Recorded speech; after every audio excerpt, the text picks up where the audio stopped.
मंदिर के चारों द्वार खोल दिए थे। श्री मंदिर का रत्न भंडार भी खुल गया है। और ये कोई राजनीतिक जय विजय का विषय नहीं है।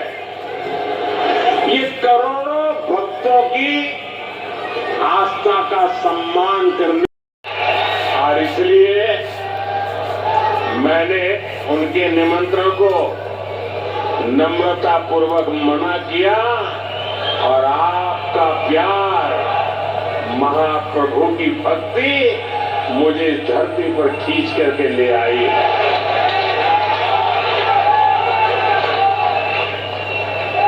भाइयों बहनों, आजादी के बाद दशकों तक देश में लोगों ने कांग्रेस का मॉडल देखा। कांग्रेस के मॉडल का भी नया दौर शुरू हुआ है। मैं आपको पूर्वी भारत के ही उदाहरण देकर के समझाना चाहता हूं। मैं एक उदाहरण देता हूं असम का।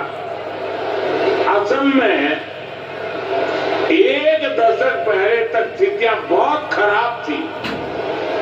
अस्थिरता, अलगाव, हिंसा, यही सब कुछ असम में नजर आता था।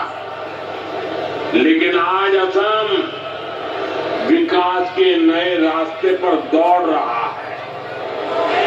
कई दशकों से जो उग्रवादी गतिविधियां चल रही थी वो बंद हुई है।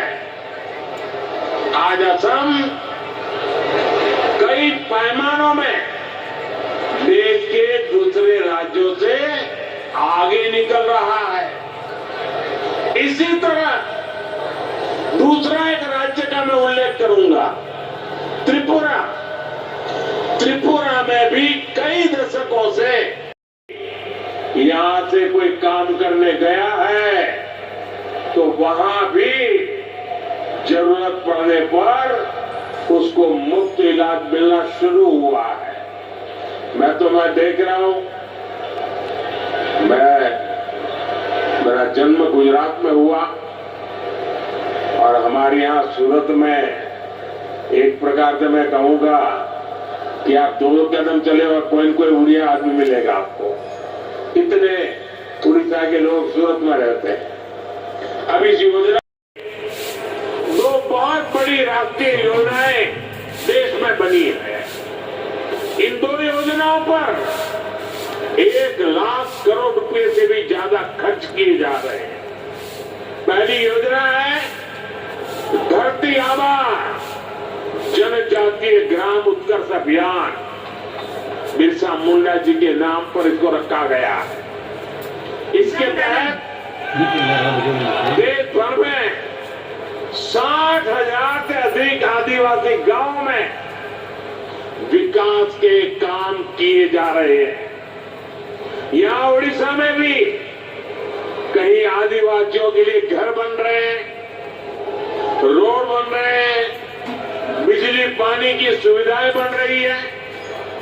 यहां उड़ीसा के 11 जिलों में 40 आवासीय विद्यालय भी बन रहे हैं। केंद्र सरकार ने इस पर भी सैकड़ों करोड़ रुपए खर्च कर रही है। साथियों, जो दूसरी योजना है उसका नाम है पीएम जनमन योजना। इस योजना की प्रेरणा उड़ीसा की धरती से आई है। देश की पहली आदिवासी महिला राष्ट्रपति पर केंद्र सरकार हजारों करोड़ रुपए खर्च कर रही है। पारादीप में मेगा ड्यूएल फीड क्रैकर और डाउनस्ट्रीम यूनिट इसकी स्थापना हो। चंडीखोल में क्रूड ऑयल स्टोरेज फैसिलिटी हो।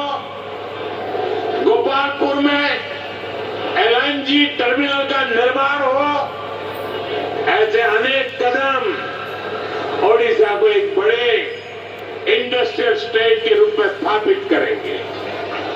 यहां पेट्रोलियम, पेट्रोकेमिकल्स, टेक्सटाइल और प्लास्टिक से जुड़े उद्योगों को बल मिलेगा। इससे छोटे और लघु उद्योगों का बहुत बड़ा नेटवर्क यहां बनेगा। ये नौजवानों के लिए रोजगार के लाखों नए अवसर लेकर आएगा। होती है यहां जो हमारी भाजपा सरकार है, वो सिर्फ 1 साल की उपलब्धियां और 5 साल बाद क्या होगा इतने तक सीमित नहीं है। वो आने वाले दशकों के लिए ओडिशा के विकास के रोड मैप क्या होगा इसके ऊपर काम कर रही है। ओडिशा सरकार ने 2036 के लिए जब उड़ीसा राज्य 100 साल का होगा, उन्होंने उसके लिए विशेष प्लान बनाया है। ओडिशा भाजपा सरकार के पास 2047 के लिए भी रोड मैप है, जब देश की आजादी के 100 वर्ष पूरे होंगे।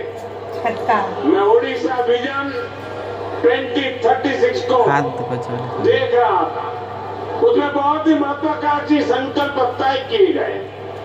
मुझे पक्का भरोसा है कि उड़ीसा के प्रतिभाशाली और मेहनती नौजवानों के साथ हर लक्ष्य को आप जरूर प्राप्त करेंगे। हाथ दुखोचे बोले सही करे वीडियो बना चाहिए। उड़ीसा को विकास की नई बुलंदी तक पहुंचाएंगे। इसी वादे के साथ एक बार फिर आप सभी को बहुत बहुत शुभकामनाएं।